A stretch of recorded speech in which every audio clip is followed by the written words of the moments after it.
Hello everyone. स्वागत है आपका हमारे यूट्यूब चैनल पे। मैं हूं डॉक्टर आशीष और आज हम इकोलॉजी का एक और पार्ट देखने जा रहे हैं जो कि है लोटका Volterra model.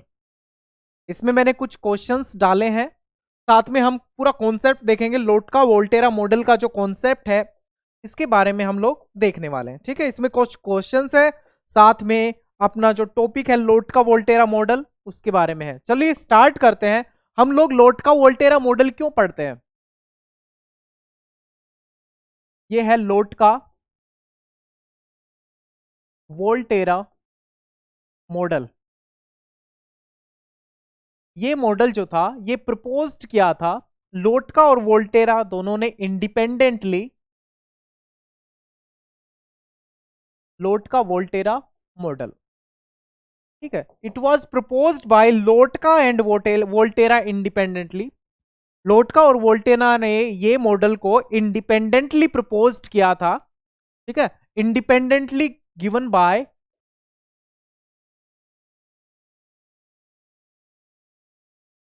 Independently given by या proposed by. Proposed by, given by आप लिख सकते हो, मैं यहां पे यूज कर रहा हूं given by. It was independently given by या proposed by Lotka and Volterra. Lotka and Volterra ने ये मॉडल इंडिपेंडेंटली प्रपोज्ड किया था। और ये मॉडल जो है ये हम किस लिए स्टडी करते हैं? To study the interspecific competition. To study to study the interspecific competition. The interspecific competition. Interspecific competition को स्टडी करने के लिए ये मॉडल हम लोग पढ़ते हैं। दूसरी बात तो ये, और तीसरी बात ये कि ये जो मॉडल है it is based on logistic growth.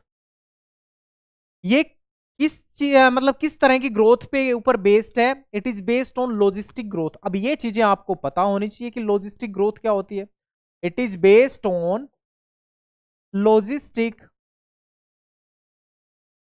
Growth. तो ग्रोथ में हम दो तरह की ग्रोथ पढ़ते हैं, logistic growth and exponential growth. तो ये दो तरह की हम ग्रोथ पढ़ते हैं। तो it is based on logistic growth model. और ये किसका? ये भी पॉपुलेशन का। लॉजिस्टिक ग्रोथ मॉडल के ऊपर ये बेस्ड है लोटका वोल्टेरा मॉडल।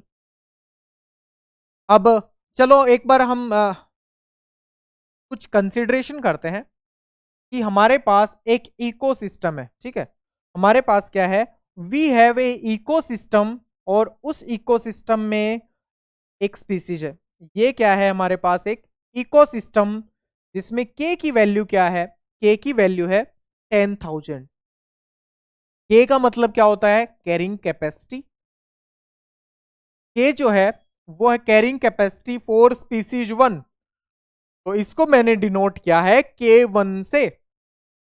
मतलब ये इकोसिस्टम जो है ये है क्या? इकोसिस्टम। ये इकोसिस्टम है, ये स्पीसीज 1 के 1000 इंडिविजुअल्स को, सॉरी 10,000 इंडिविजुअल्स को इनडेफिनेटली सपोर्ट कर सकता है। 10,000 इंडिविजुअल को, तो इसकी कैरिंग कैपेसिटी है 10,000। और यहां पे हमने इंट्रोड्यूस किए N1 जो है वो मान के चलो 20 इंडिविजुअल्स इंट्रोड्यूस किए। ये इकोसिस्टम 10,000 इंडिविजुअल्स को अनलिमिटेड, मतलब क्या इंडेफिनेट टाइम तक फीड करवा सकता है या सस्टेन करके रख सकता है। तो हमने यहां पर N1 स्पीसीज के या स्पीसीज 1 के नंबर ऑफ इंडिविजुअल 20 इंट्रोड्यूस करवाए।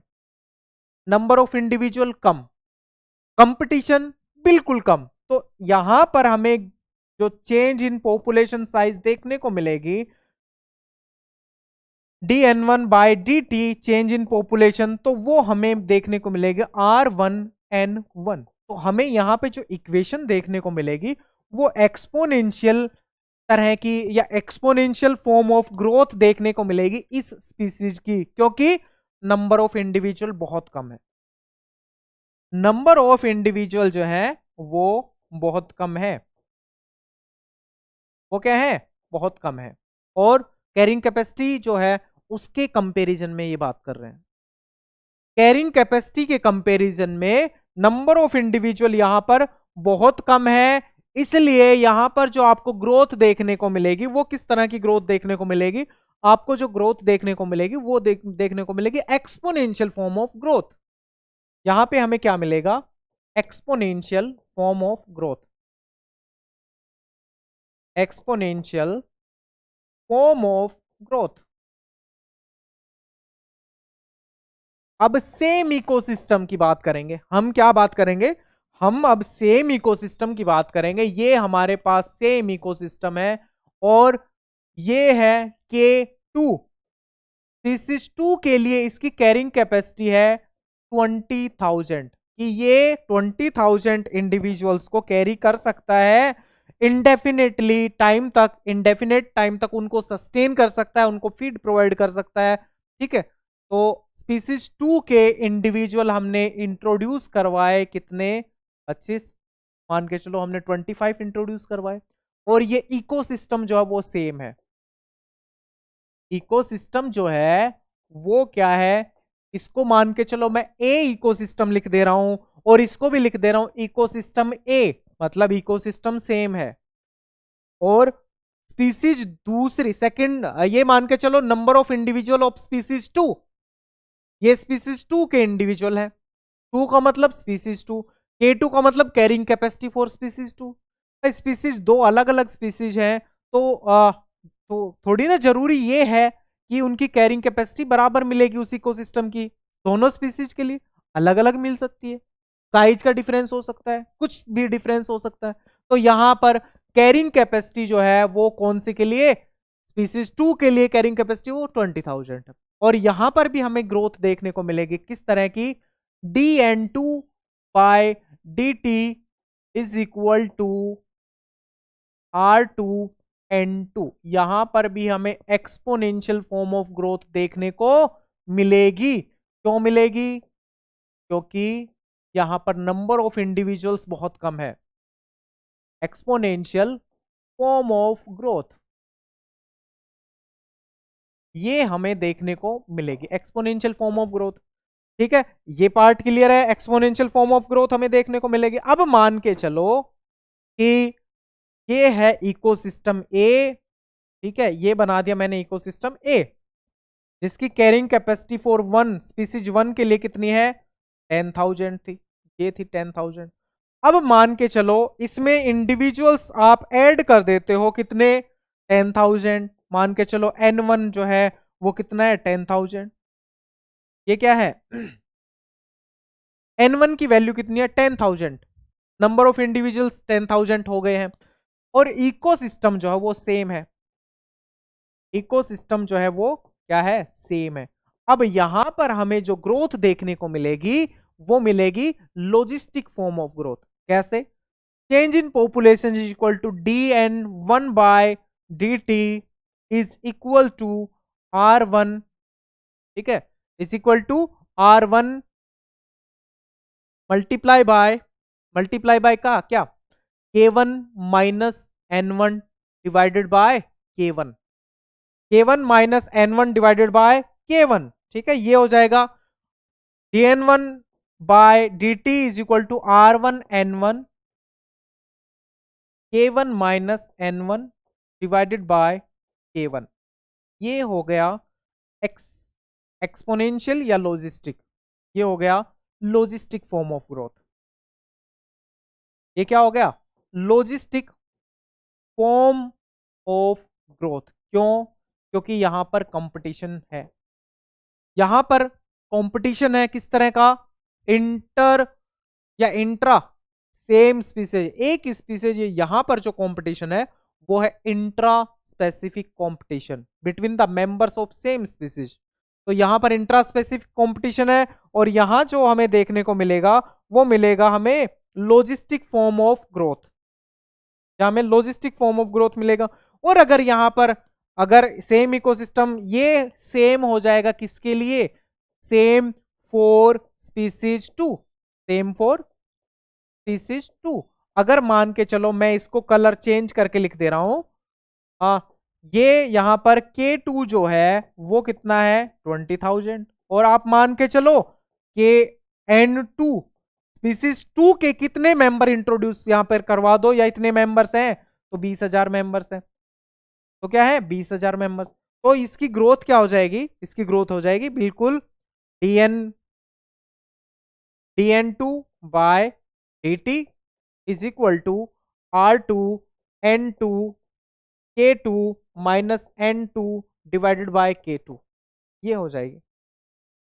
ये भी क्या है लॉजिस्टिक फॉर्म ऑफ ग्रोथ, या फिर ये लॉजिस्टिक फॉर्म पहले वाले केस में क्या थी एक्सपोनेंशियल, क्योंकि नंबर ऑफ इंडिविजुअल यहां पर ज्यादा है, ज्यादा इंडिविजुअल्स में क्या होगा कंपटीशन होगा, तो वो लॉजिस्टिकली ग्रो नहीं कर पाएंगे। लेकिन इनिशियल फेज में जब नंबर ऑफ इंडिविजुअल्स बहुत कम है तो वो लॉजिस्टिकली ग्रोथ शो कर सकते हैं, तो वो क्या कर सकते हैं लॉजिस्टिकली ग्रोथ जो है वो शो कर सकते हैं उस केस में। अब मान के चलो एक और कंडीशन हम लेते हैं, हम लोग एक और कंडीशन लेते हैं, और इस कंडीशन में क्या कर रहे हैं कि ये जो है सेम, ये क्या है हमारे पास सेम इकोसिस्टम है, इकोसिस्टम ए।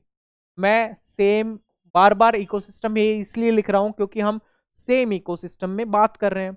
यहां पर K1 जो है वो है 10,000, K1 क्या है 10,000।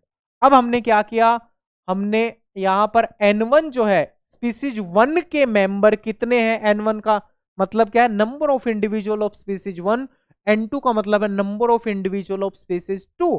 यहां पे मान के चलो कि यहां पर 8,000 इंडिविजुअल्स इसके प्रेजेंट है, क्या है 8,000 इंडिविजुअल्स यहां पर प्रेजेंट हैं ऑलरेडी, और हमने इस इकोसिस्टम में स्पीसीज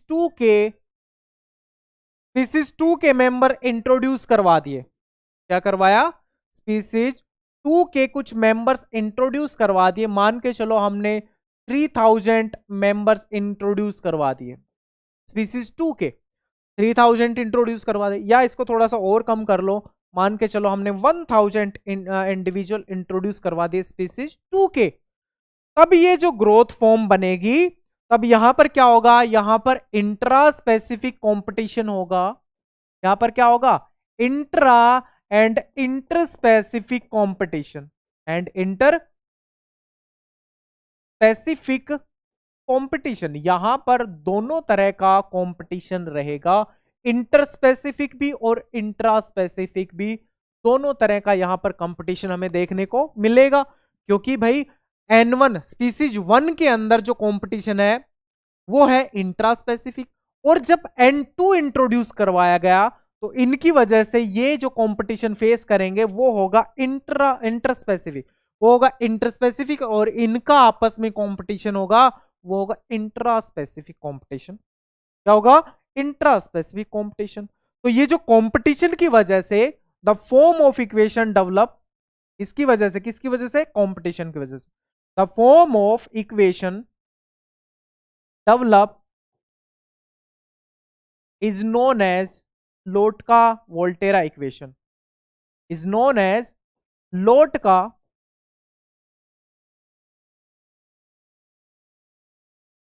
Lotka-Volterra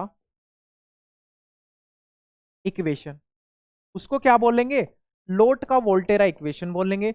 और इक्वेशन किस तरह की देखने को हमें मिलती है, चलिए हम देखते हैं।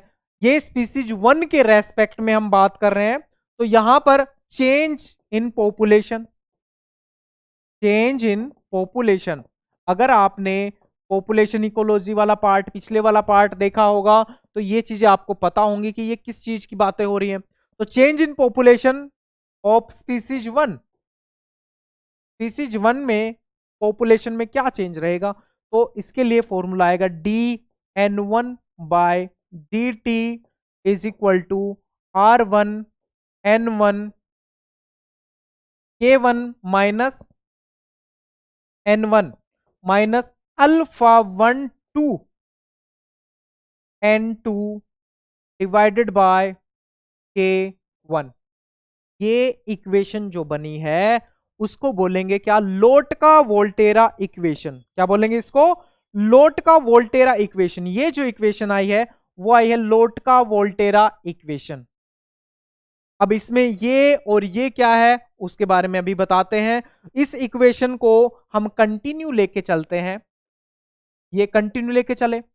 अब हम मान के चलो ये वाली इक्वेशन है, इसको मैं कैसे लिख सकता हूं। देखो इक्वेशन क्या है, डी, देखो इसको हम इक्वेशन को लिखते हैं, dn1 by dt is equal to r1 n1 k1 minus n1 minus alpha 1 two n2। ये था। अब क्या मैं इन सभी के नीचे k1 लिख सकता हूं, क्या मैं सभी के नीचे k1 लिख सकता हूं। देखो पीछे, देखो पीछे, इसका मतलब यही है ना कि मैंने सभी के नीचे क्या लिखा, k1 लिख दिया। चलो आगे देखो, k1 से k1 कैंसिल हो गया। इसको मैं कैसे लिख सकता हूं, dn1 by dt is equal to r1 n1 1 minus n1 by k1 और minus alpha 1 two n2 bye k1।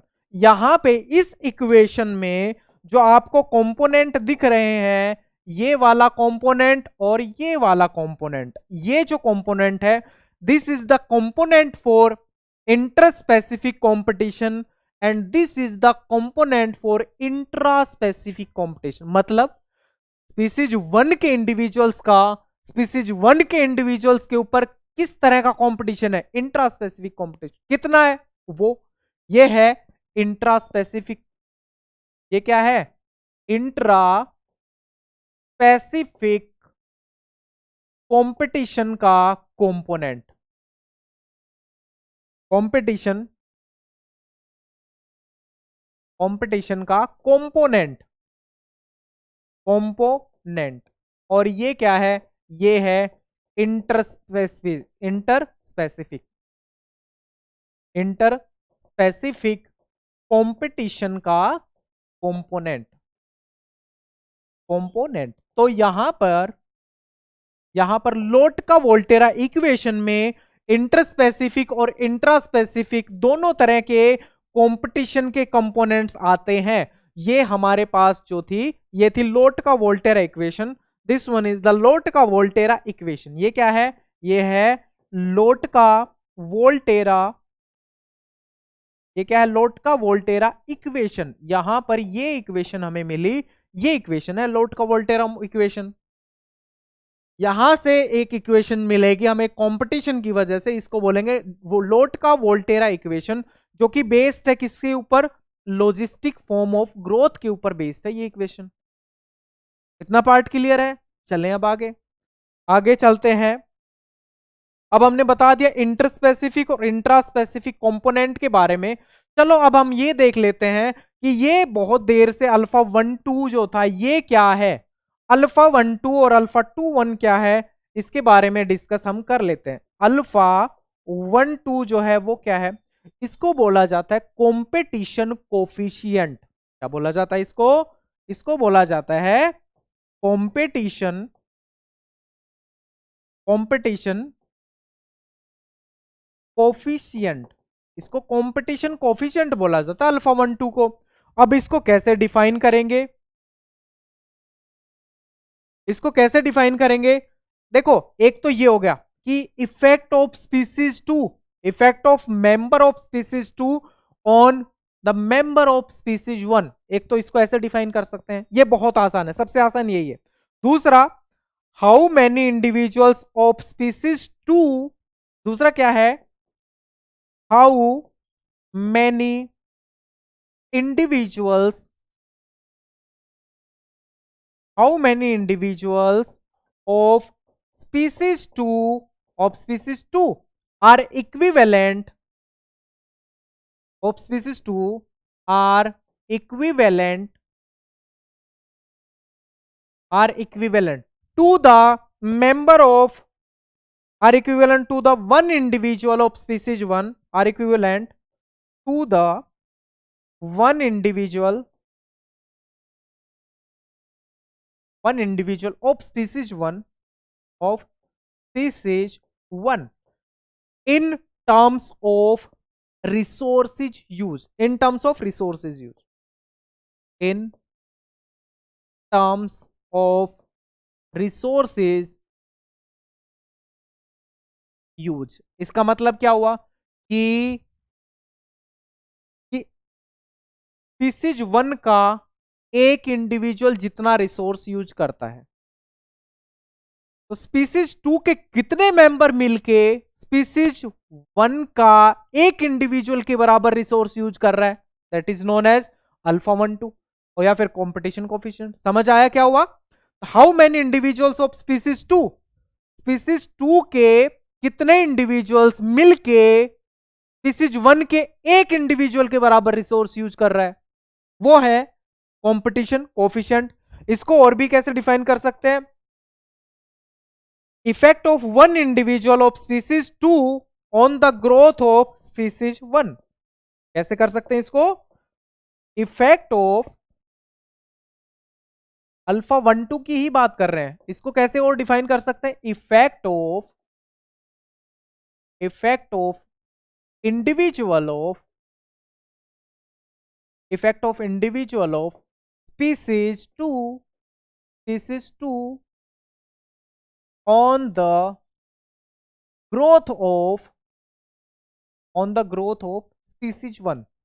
growth of species one, इस स्पीसीज वन की ग्रोथ के ऊपर स्पीसीज टू के एक इंडिविजुअल का कितना इफेक्ट है, that is known as competition coefficient. Effect of one individual of species two on the growth of species one, effect of one, ठीक है, ये वन आएगा। इफेक्ट ऑफ वन इंडिविजुअल, एक इंडिविजुअल का कितना इफेक्ट है species, effect of one individual of species two on the growth of species one, ठीक है, ये हो गया।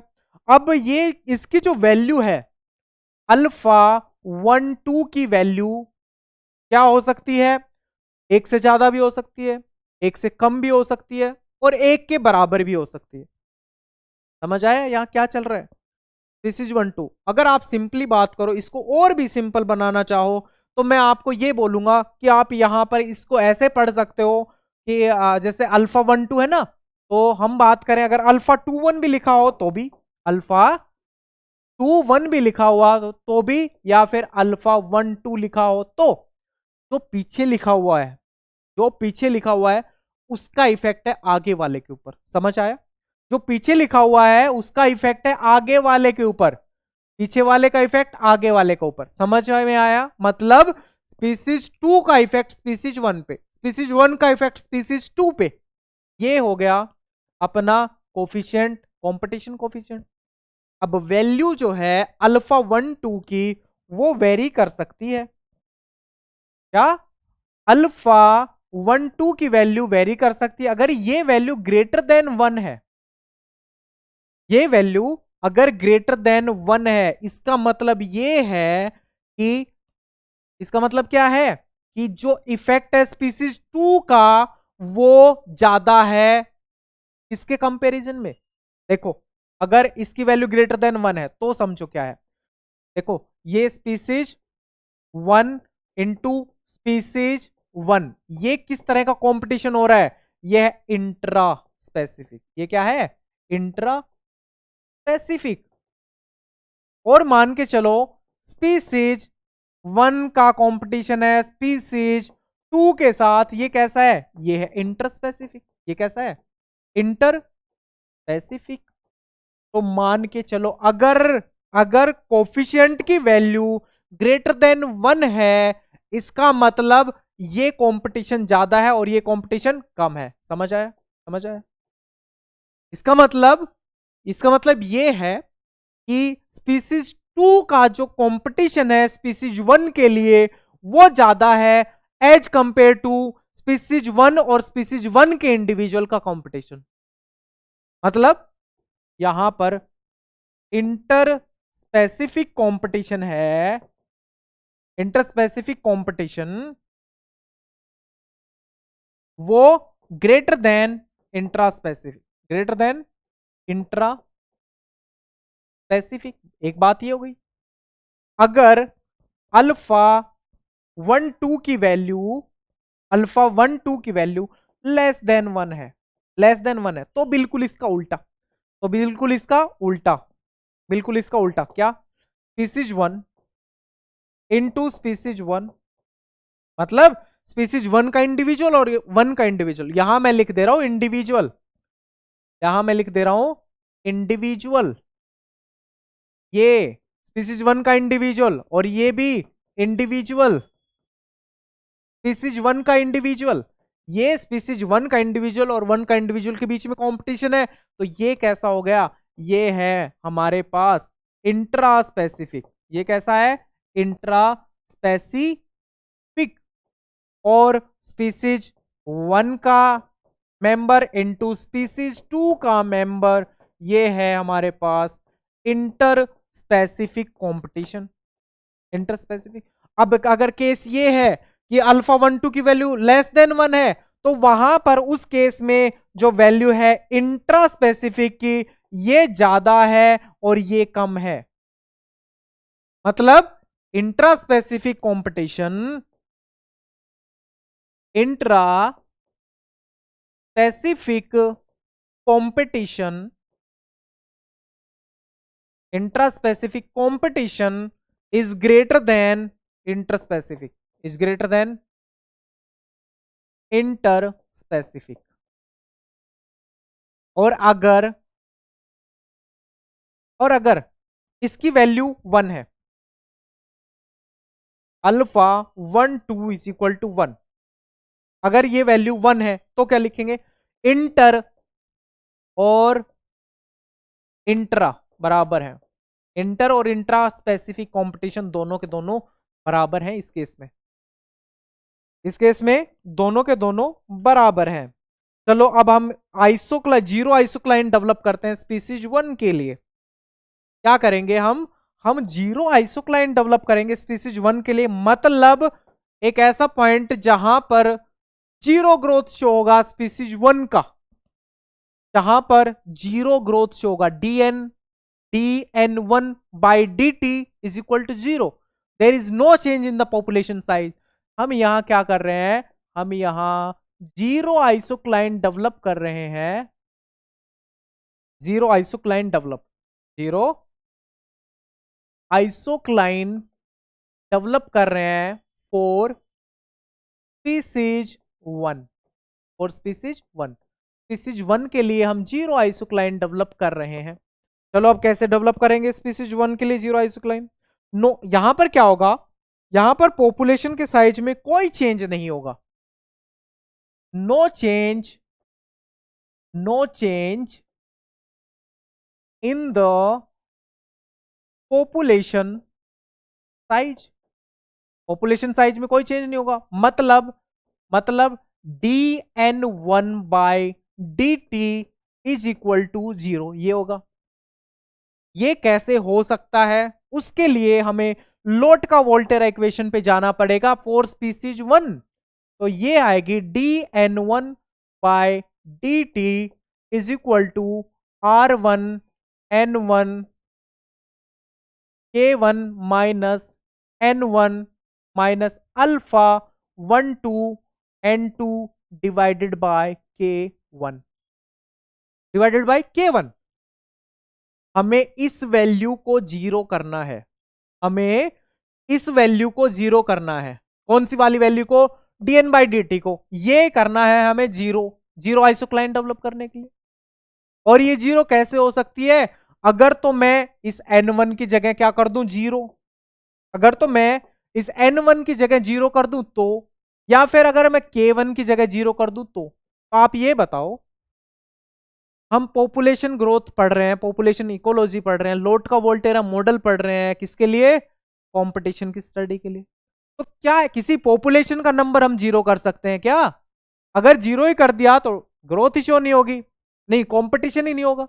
और k1 मतलब कैरिंग कैपेसिटी, हम किसी इकोसिस्टम की कैरिंग कैपेसिटी जीरो कैसे कर सकते हैं, इसलिए हम ना तो इसको जीरो कर सकते ना ही इसको जीरो कर सकते, लेकिन हम जीरो कर सकते हैं किसको, हम k1 minus N1 minus alpha 1 2 N2, इस वैल्यू को हम क्या कर सकते हैं, जीरो कर सकते हैं।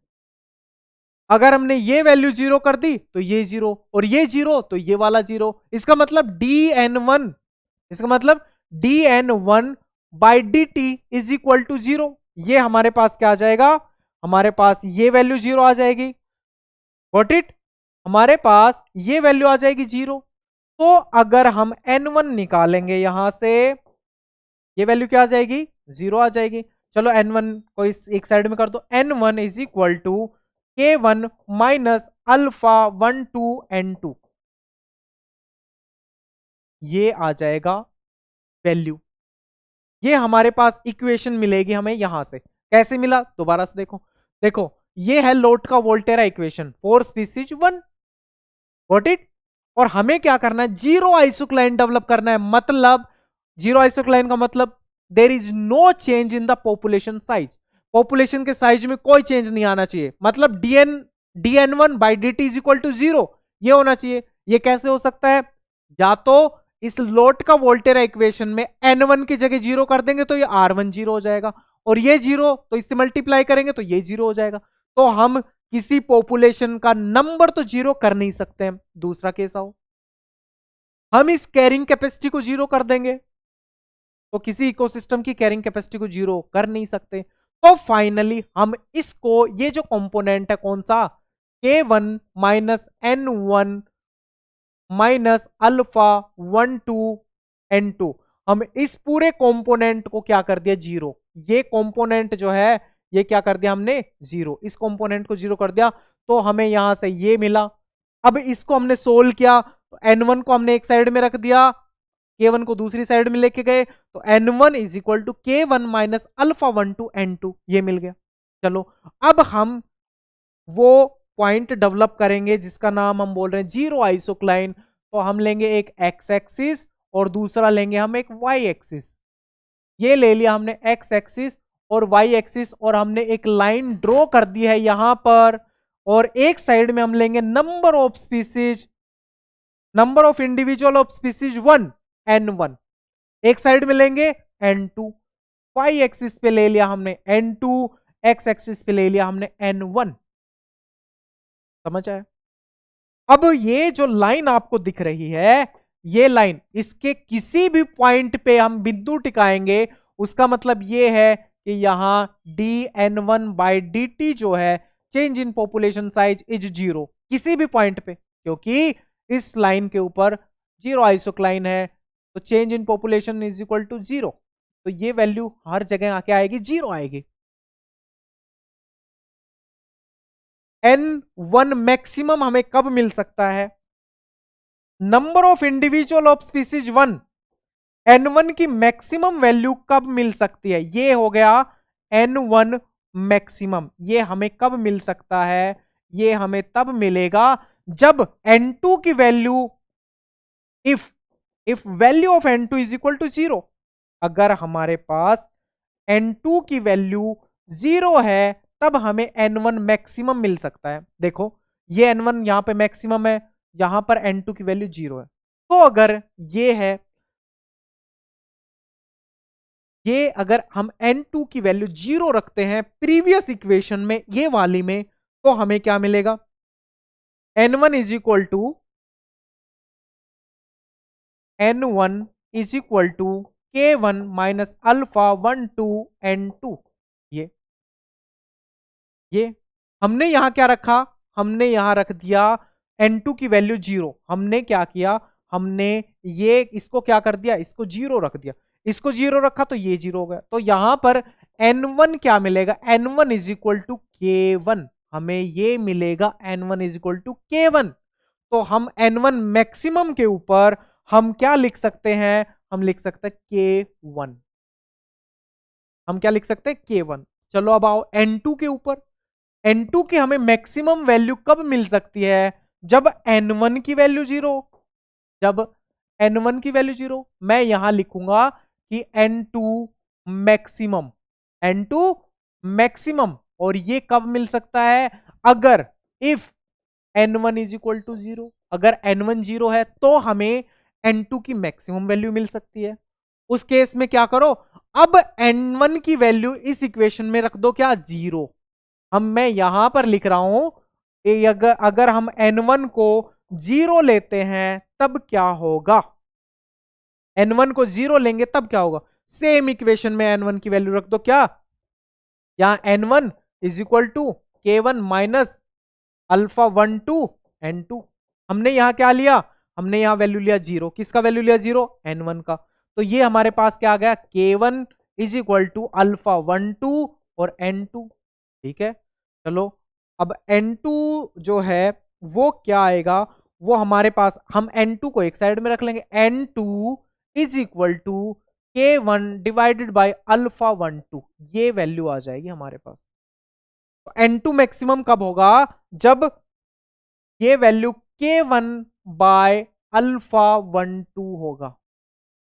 K1 बाय अल्फा 1 2 अगर ये वैल्यू होगा तब हमें मिलेगा ये मैक्सिमम वैल्यू, तब ये हमें मिलेगा क्या, मैक्सिमम वैल्यू। तो ये हमने क्या डेवलप कर लिया, जीरो आइसोक्लाइन हमने डेवलप कर लिया यहां पर। और मैं मान के चलूं कि इस अगर पॉइंट पे बात करूं या फिर मैं इस पॉइंट पे बात करूं, तो इस पॉपुलेशन में क्या चेंज आएगा। अगर यहां मान के चलें ये कोई पॉइंट है, ये कोई पॉइंट मान लिया मैंने यहां पर, नंबर ऑफ N1 के इंडिविजुअल इतने हैं, N2 के इंडिविजुअल इतने हैं, तो ये पॉपुलेशन जो है वो एग्जिस्ट करेगी और इस साइड में वो ग्रोथ शो करेगी यहां पर। जीरो आइसोक्लाइन के अगर इस साइड में कोई डॉट है तो वो बढ़ेगा, पॉपुलेशन क्या होगा, इंक्रीज होगा, यहां पर क्या होगा, इंक्रीज होगा।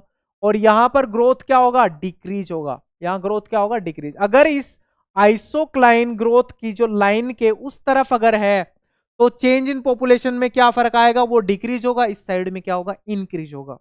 ऐसे ही बिल्कुल N2 के लिए आपने निकाल लेनी है जीरो आइसोक्लाइन ग्रोथ। N2 के लिए क्या चेंज आएगा, N2 के लिए ये हो जाएगा, यहां पर वैल्यू आ जाएगी K2 बाई अल्फा 21 और यहां पे वैल्यू आ जाएगी, यहां पे वैल्यू आ जाएगी क्या, K2। ये फर्क आएगा, यहां पर वैल्यू क्या आएगी, K2। चलो एक बार मैं बता भी देता हूं आपको कैसे होगा। हम अब आइसोक्लाइन डेवलप कर रहे हैं स्पीसीज 2 के लिए, जीरो आइसोक्लाइन फॉर स्पीसीज 2, और स्पीसीज 2 के लिए हम जीरो आइसोक्लाइन डेवलप कर रहे हैं। चलो हमने एक ये लाइन ड्रॉ कर ली है, इस लाइन के ऊपर यहां पर इस साइड में number of individual of species 1, यहां पर number of individual of species 2, ये ऊपर की तरफ इस तरह से और ये इस तरह से। अब इस आइसोक्लाइन वाली लाइन के ऊपर कहीं पर भी dN2 बाई dt हम स्पीसीज 2 के रेस्पेक्ट में ले रहे हैं, तो यहां पर ये वैल्यू 0 आएगी। क्यों, क्योंकि ये जीरो आइसोक्लाइन है, इसके इधर इसके पॉइंट के ऊपर, इस लाइन के पॉइंट के ऊपर कहीं भी change in growth of population will be 0, यहां पर 0 होगा। स्पीसीज 2 की हमारे पास लोट का वोल्टेरा इक्वेशन क्या थी, ये थी dN2 by dt is equal to R2N2 K2 minus N2 minus alpha 21 N1 divided by K2। अब सिमिलरली बात यही आती है, जीरो आइसोक्लाइन कब डेवलप होगा, जब dN2 बाई dt जो है वो 0 होगा। तो हम क्या करेंगे, हम इसको 0 नहीं कर सकते, हम इसको भी 0 नहीं कर सकते, हम क्या करेंगे, K2 minus N2 minus alpha 21 N1 इस कंपोनेंट की वैल्यू हम 0 कर देंगे क्या, 0। तो हमारे पास हम क्या करेंगे, N2 को एक साइड में रख लेंगे और K2 माइनस अल्फा 21 N1 ये वैल्यू हमें मिल जाएगी, ये वैल्यू हमें मिल जाएगी। अब हम क्या करेंगे, अब हम फिर से वही बात देखेंगे कि हमें N1 मैक्सिमम कब मिलेगा, N1 मैक्सिमम कब हो सकता है, N1 मैक्सिमम जब हो सकता है जब N2 क्या हो, जब N2 जीरो हो। इफ N2 इज जीरो, अगर N2 जीरो हो तब हमें N1 मैक्सिमम मिल सकता है। क्यों? क्योंकि यहां पे N1 मैक्सिमम है और N2 की वैल्यू तो जीरो ही है। इसलिए हम क्या करेंगे, N2 की जगह जीरो पुट कर देंगे। तो zero is equal to K2 minus alpha 21 N1, alpha 21 N1। हम क्या करेंगे, N1 एक साइड में रख लिया, is equal to K2 by alpha 21। यहां पर क्या आ जाएगा, यहां पर आ जाएगा K2 बाय अल्फा 21। ये वैल्यू आ जाएगी, ये वैल्यू आ जाएगी यहां पे। अब हम क्या करेंगे, देखो हमें N2 मैक्सिमम कहां पर मिलेगा, ये हो गया N2। जब ये क्या है, ये N2 की मैक्सिमम वैल्यू है, maximum number of individuals of species 2 कब मिलेंगे, जब N1 जो है वो जीरो रहेगा। जब N1 है वो जीरो रहेगा, तो N1 को जीरो रख के देख लो।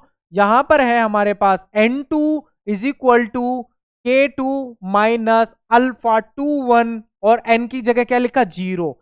तो ये वैल्यू हमारे पास आएगी N2 is equal to K2।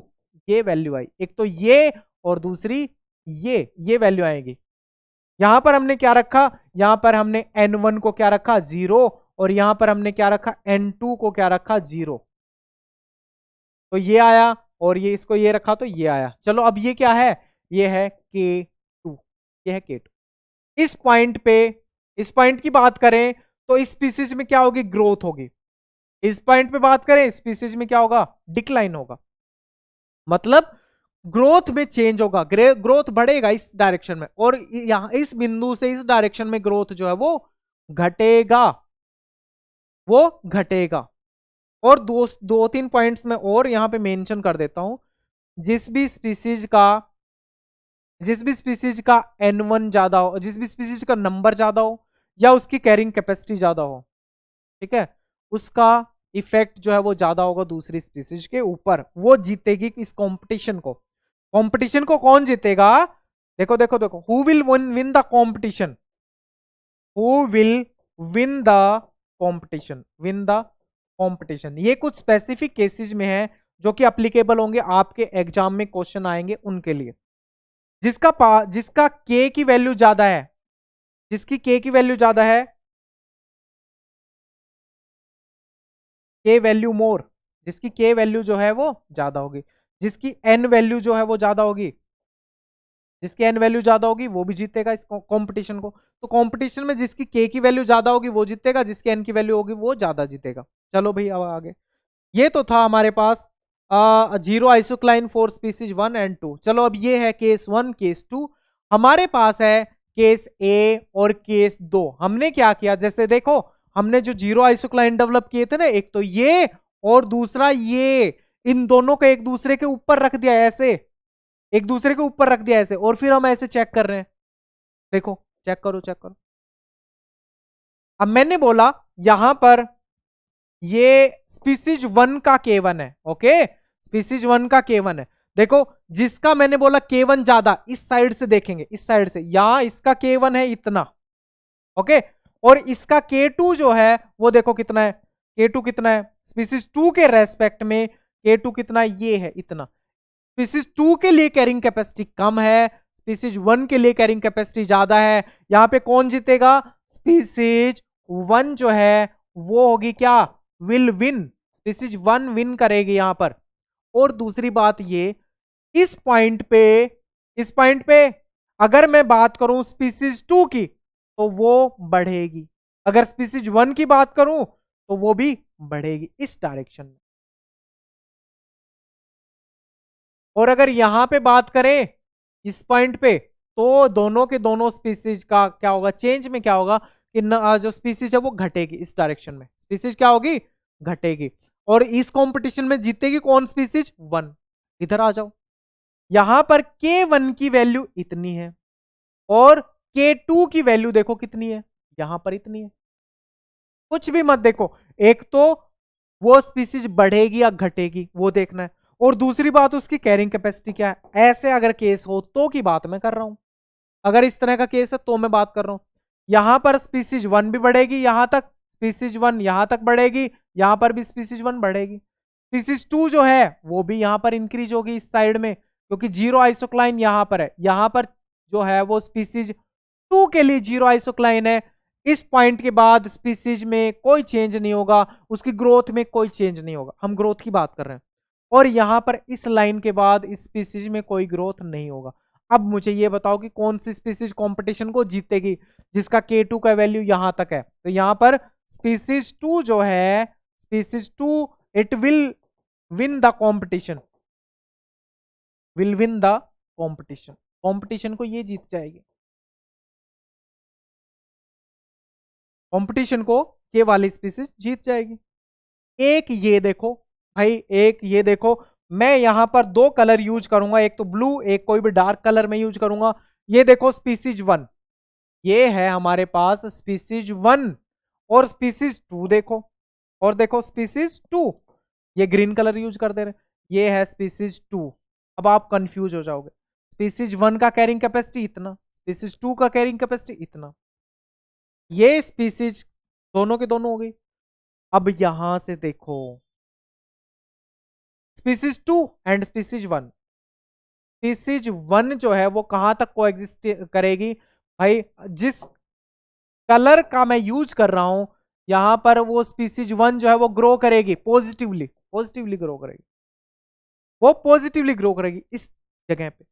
Species 2 कहां ग्रो करेगी, स्पीसीज 2 ये वाला जो रीजन है यहां पर स्पीसीज 2 इजीली ग्रो करेगी, मतलब जो डायरेक्शन होगा वो इस तरह, मतलब इंक्रीज होगी वो पॉपुलेशन इंक्रीज होगी। और यहां पर जो है ये जो है वो को एग्जिस्टेंस शो करेंगे। ये जो रीजन दिख रहा है आपको, जो मैं येलो कलर में बनाने जा रहा हूं, यहां पर दोनों के दोनों स्पीसीज क्या करेंगी, को एग्जिस्ट करेंगे। तो ये जो है ये है को एग्जिस्टेंस, दोनों एक साथ एग्जिस्ट करेंगी। और इस डायरेक्शन में केवल और केवल कौन सी स्पीसीज करेगी, केवल स्पीसीज 2, और यहां पर केवल स्पीसीज 1 जो है वो ग्रो करेगी। एक और केस देखो, एक और केस देखो, यहां पर K1 की वैल्यू आपको यहां तक दे रखी है, K2 की वैल्यू आपको यहां तक दे रखी है, वो अप्रोक्सीमेटली बराबर है कैरिंग कैपेसिटी। लेकिन फिर भी हमें देखना पड़ेगा, ये है हमारे पास K1, सॉरी ये हमारे पास स्पीसीज 1, और स्पीसीज 2 की अगर हम बात करें तो ये है हमारे पास स्पीसीज 2। अब मुझे ये बताओ स्पीसीज 1 और 2 कहां कहां ग्रो करेगी।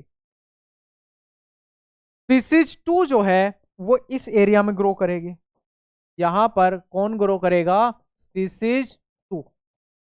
और स्पीसीज 1, ये है स्पीसीज 1 का ये वाला रीजन, ये है स्पीसीज 1, ठीक है। और इस रीजन में ये क्या करेंगी, को एग्जिस्ट, दोनों स्पीसीज को एग्जिस्ट करेंगे। और ये एरो जो आपको दिख रही है ना, ये ग्रोथ शो कर रही है, मतलब यहां ग्रोथ होगी पॉजिटिव और यहां डिक्लाइन होगी, यहां ग्रोथ जो है वो डिक्लाइन होगी। तो एरो जो है वो भी मैटर करता है। यहां पर ग्रोथ क्या शो की है, यहां पर डिक्लाइन ग्रोथ शो की है, यहां पर भी ग्रोथ डिक्लाइन, मतलब वो जीरो की तरफ आएगा, क्योंकि ये जीरो की तरफ आएगा और ये भी बढ़ता चला जाएगा। यहां पर ग्रोथ पॉजिटिव, ये भी पॉजिटिव, यहां ग्रोथ नेगेटिव, जीरो की तरफ आएगा। और अगर मैं बात करूं यहां किसी रीजन में, तो इनका क्या है, इस जगह पे अनस्टेबल को एग्जिस्टेंस है, यहां पर वो दोनों स्पीसीज एग्जिस्ट नहीं कर पाएंगी। यहां पर को एग्जिस्टेंस केवल यहां है, इस रीजन में केवल स्पीसीज 2 ग्रो करेगी, इस रीजन में केवल स्पीसीज 1 ग्रो करेगी। तो ये था लोट का वोल्टेरा मॉडल। अगर यहां किसी भी पॉइंट पे रख दें तो अनस्टेबल कोएग्जिस्टेंस है, वो क्या करेंगे, डिक्लाइन करेंगे पॉपुलेशन, यहां पर इंक्रीज होगी, यहां पर एक स्पीसीज, यहां पर दूसरी स्पीसीज, और वो कौन सी है वो आप इसके हिसाब से देख सकते हो। चलो भाई क्वेश्चन की बात करें, बहुत देर से हम वेट कर रहे हैं कि क्वेश्चन के बारे में। तो क्वेश्चन देखो लोट का वोल्टेरा से, क्वेश्चन में यहाँ पे मैंने 3 ही क्वेश्चन डाले हैं, बहुत ज्यादा नहीं डाले। अगर आप इसको एक बार देखोगे पढ़ोगे तो आपको ये क्लियर हो जाएगा लोट का वोल्टेरा मॉडल, यहां से आप क्वेश्चन जो है वो सोल्व कर सकते हो। चलो सबसे पहला question, in Lotka and Volterra two species competition model, two species competition model part, ठीक है।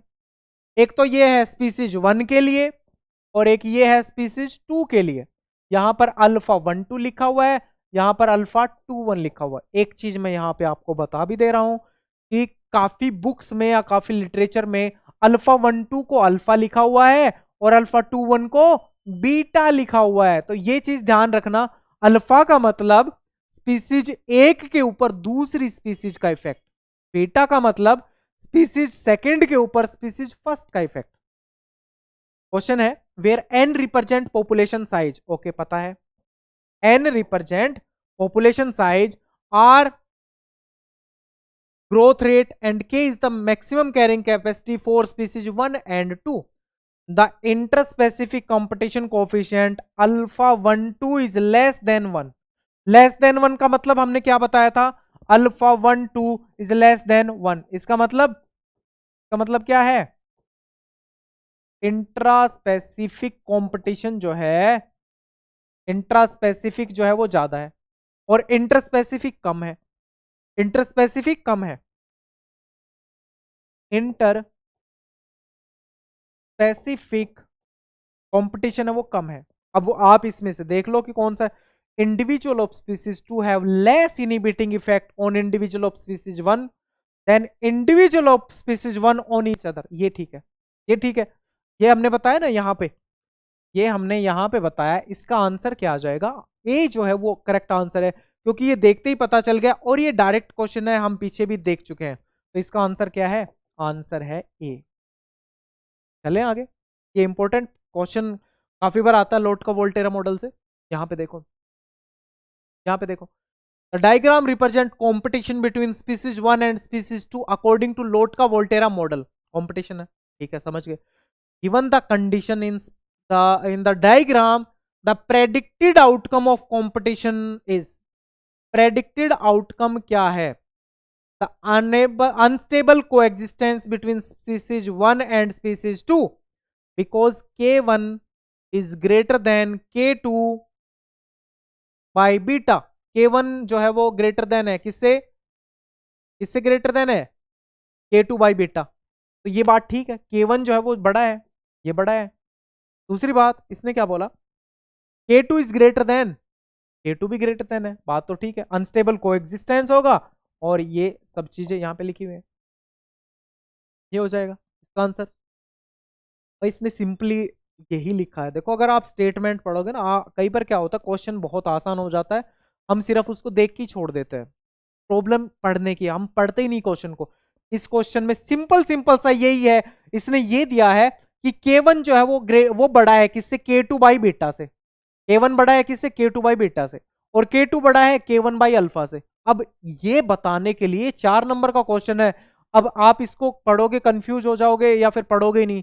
4 नंबर उसने यही बताया है कि ये इससे बड़ा है, ये जो है ये इससे बड़ा है, ये इससे बड़ा है। क्या ये बात ठीक है, तो आप देख के बताओ तो ये बात ठीक है, सही है ये आंसर। नेक्स्ट पे आओ, नेक्स्ट क्वेश्चन पे आओ।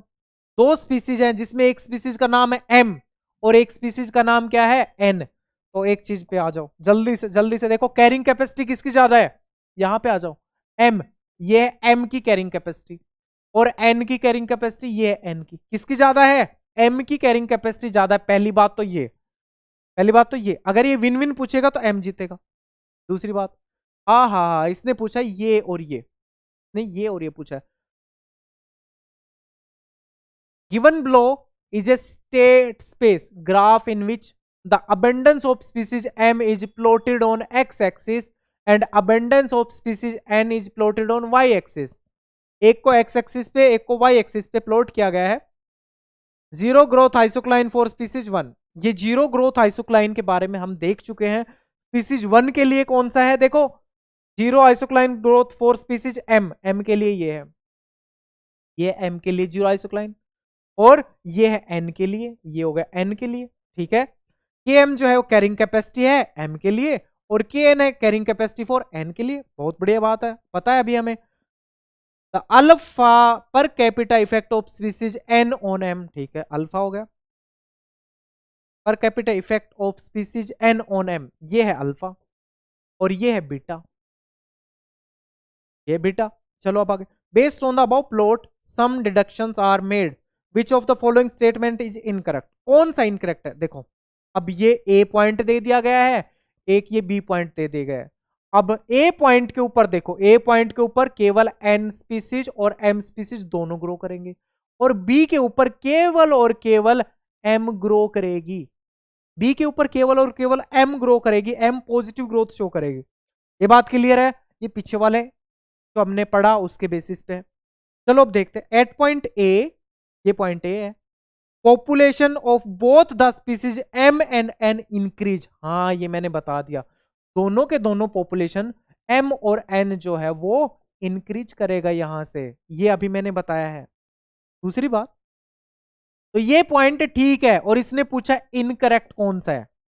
Eight point B population of species M increase while that of N decrease.